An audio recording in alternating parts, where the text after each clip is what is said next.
maestro Monsalve. Muchas gracias, aquí estamos un viernes más para hablar en este caso de un personaje que quizás no les suene a ustedes tanto. Se llamaba Joaquín de Gaztambide y celebramos el bicentenario esta semana. Él nació el 7 de febrero de 1822. Y aunque hoy en día no lo conocemos, hay que decir que fue uno de los compositores más importantes, si no el que más, del siglo XIX español.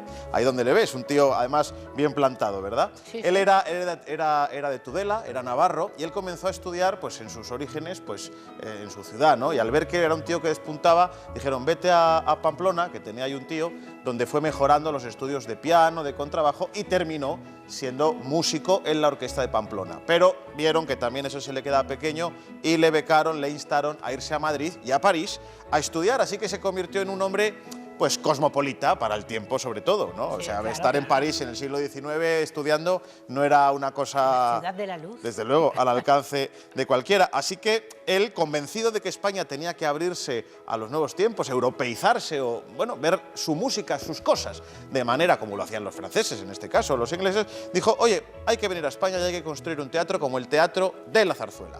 Y él fue uno de los socios fundadores y además el primer director en 1856. Es decir, el Teatro de la Zarzuela, que dio lustre y esplendor a nuestro género, fue gracias a Joaquín de Gaztambide. Allí él, imbuido por la idea de que la zarzuela tenía que tener otro aire, pues creó obras como esta que vamos a ver, El Juramento. Impulso del querer no se sabe definir, ni se llega a comprender, ni se puede resistir. Y se golpe no sé qué, conociendo sin sentir, y aunque tiene su porqué,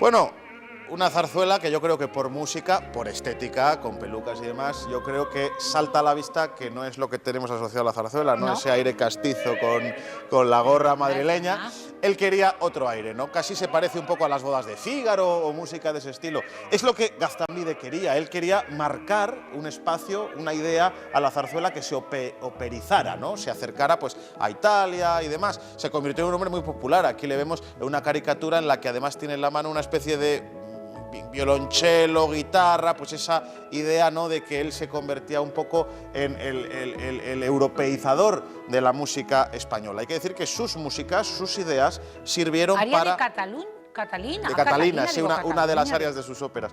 Él marcó el sendero para las grandes óperas del siglo XX, como Luisa Fernanda o Doña Francisquita. Es Gaztambide el padre de esa idea, de esa concepción de la zarzuela como género grande.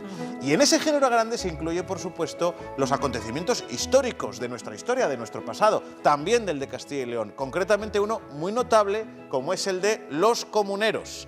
Zarzuela que él escribió en 3 actos en el siglo XIX y que está inédita, está en la SGAE. Esta es la portada del manuscrito de la SGAE, que está ahí viviendo, soñando en el mundo de los fustos. Pero no se ha estrenado nunca. Se estrenó en su día, una vez, se interpretó y ahí quedó. El año pasado, con el aniversario de Los Comuneros, que ustedes conocen, se valoró la idea de sacarla a colación, pero bueno, la pandemia ha impedido muchas cosas, entre otras este proyecto, que ahí queda y que ya veremos para el porvenir, pero que en todo caso es una zarzuela extraordinaria que se desarrolla aquí, en Valladolid y en Segovia, en nuestra tierra, y porque tiene que ver, evidentemente, con el episodio que todos conocemos, claro, y que tan importante es para nosotros, del 23 de abril. Esta música no ha sido nunca grabada en tiempos modernos y, por tanto, ni interpretada, y por tanto no existen grabaciones que les podamos presentar, pero esta casa, Televisión Castilla y León, nos pidió a un trío de la Joven Orquesta Sinfónica de Valladolid interpretar un fragmento de la jota principal de este número, que se grabó efectivamente para un documental que fue presentado el año pasado por esta casa. Y a colación traemos esa música para que la volvamos a escuchar y ustedes disfruten de ella y de Gaztambide.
Estamos viendo además que se grabó sin público. Se grabó sin público. Esto se grabó hace un año, en febrero, en un momento álgido de la pandemia. Pues ahí está, en las GAE, dormida esta zarzuela, como tantas otras, que evidentemente está compuesta para orquesta, coro y demás. Aquí se hizo una versión reducida y el texto es preciosísimo. Dice: el rey un nuevo tesoro exige al noble pechero, y el pueblo no tiene oro, pero en cambio tiene acero. Esos son los castellanos que le respondían al rey, a Carlos V, que finalmente ganaría la guerra, como esto sabemos. En todo caso, un lujazo de obra que Gaztambide creó en homenaje a nuestro episodio de los comuneros. Los comuneros, como tantos otros episodios, formaban parte también de nuestra idiosincrasia y a menudo interesaba traerlos a colación, porque si no lo hacíamos los españoles, ¿quién lo iba a hacer? Pero, no obstante, Gaztambide fue un importantísimo músico que estrenó, entre otras, obras como Tannhäuser, de Wagner, aquí en España, la famosísima ópera, una de las grandes, pues, del gran compositor alemán. Y finalmente, pues, endiosado en el pináculo de su gloria, Gaztambide falleció el 18 de marzo de 1870. Y dirás, Cristina, y dirán ustedes, un hombre tan increíble y tan famoso, tan poderoso y tan interpretado como fue Gaztambide, ¿por qué hoy en día no le conocemos prácticamente? Pues la respuesta, señores, está en nosotros mismos, los españoles, y en el cadáver de Joaquín de Gaztambide. Porque es que resulta que cuando se iba a celebrar el centenario... A ver, el cadáver, ahora vamos a ver. Cuando se iba a celebrar, Gaztambide murió en 1870 y fue enterrado en el Cementerio Patriarcal de Madrid. Y cuando se iba a celebrar el centenario, es decir, en 1921, 1921-22, cuando se iba a celebrar el centenario de la muerte de Gaztambide, Madrid dijo, bueno, vamos a trasladarle al Panteón de Hombres Ilustres, porque además en el que está ahora está un poco estropeado y mejor mejorarle, ¿no? Y dijo Tudela, no, nos lo traemos aquí para Navarra porque es el gran hombre, el gran compositor. Todavía en 1921 era, pues, como hablar de Mozart en España, ¿eh? Era una cosa notabilísima. Entonces se le hicieron unos homenajes, se le desenterró, aquí vemos la portada del ABC de entonces, se le paseó por todo Madrid, se le llevó delante del Teatro de la Zarzuela, de todos los teatros, el rey, o sea, absolutamente todas las autoridades de España pasearon y se hicieron fotos con el cadáver, que además estaba embalsamado y tenía una ventanita del ataúd, así que se podía ver su cara todavía. Autores como Pedro Muñoz Seca, el autor de grandes obras que todos conocemos, llevó unas flores allí. Así que, en fin, se montó en el tren, se llevó a Tudela con el alcalde, con diputados, con una guardia de honor que le acompañó, y al llegar a Tudela se le rindieron otros homenajes, otros honores. ¿Y qué pasó? Como somos los españoles, que tanto homenaje y no había panteón en Tudela para enterrarle.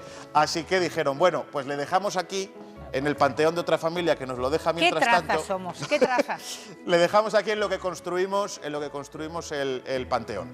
Y ese entre que construimos son 30 y tantos años, concretamente 34, hasta 1955. O sea, 30 y tantos años para construir el panteón. Así que en el año 1955, hablamos de ayer, se abrió su cadáver. Si nos fijamos, vemos ahí la ventanita del cristal. Sí. Pues se abrió, aquí están abriéndolo, y pensando que iba a ser un puro trámite para trasladarle al panteón, descubren que en el ataúd no hay ningún cadáver, sino que está una mortaja y unos zapatos de tacón de mujer. Así que dicen, pero ¿esto qué es?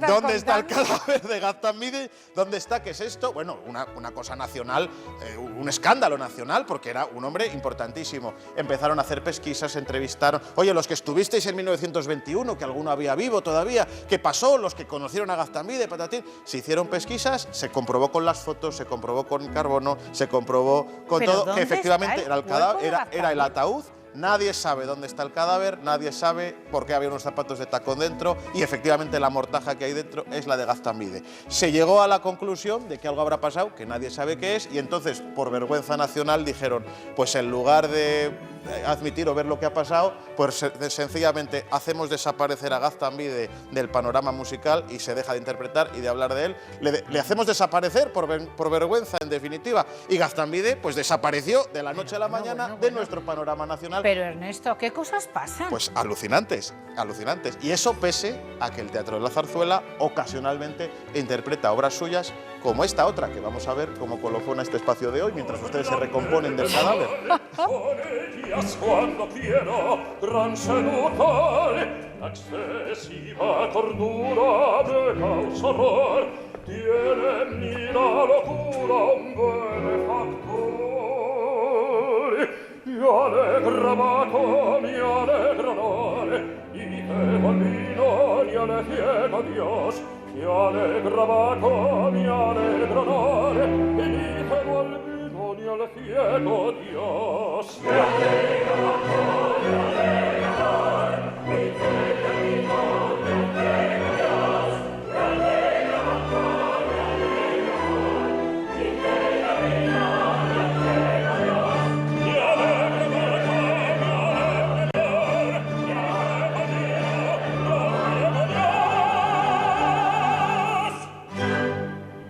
Uy, el dios Baco. En fin, una zarzuela, esta en concreto, El sueño de una noche de verano, una obra basada en un poema inglés que todos conocemos, de William Shakespeare, y que Gaztambide quiso traer a colación, pues también, bueno, por ese afán de ennoblecer, engrandecer, ensanchar la zarzuela, cosa que consiguió en gran medida. Gaztambide hoy ha desaparecido, no sabemos dónde está su cadáver, no sabemos si alguien lo tendrá en su casa o qué ha sido de él, porque ciertamente es un misterio enterrar a alguien con el cadáver, además teniendo la ventanita, que es una cosa extraña, y aparecer 34 años después los zapatos de tacón de una mujer. Pero debe hacernos reflexionar, desde luego, a los españoles. Pues con este misterio, Claro, que hoy nos relata nuestro querido Ernesto Monsalve, ponemos un punto y final a este viernes.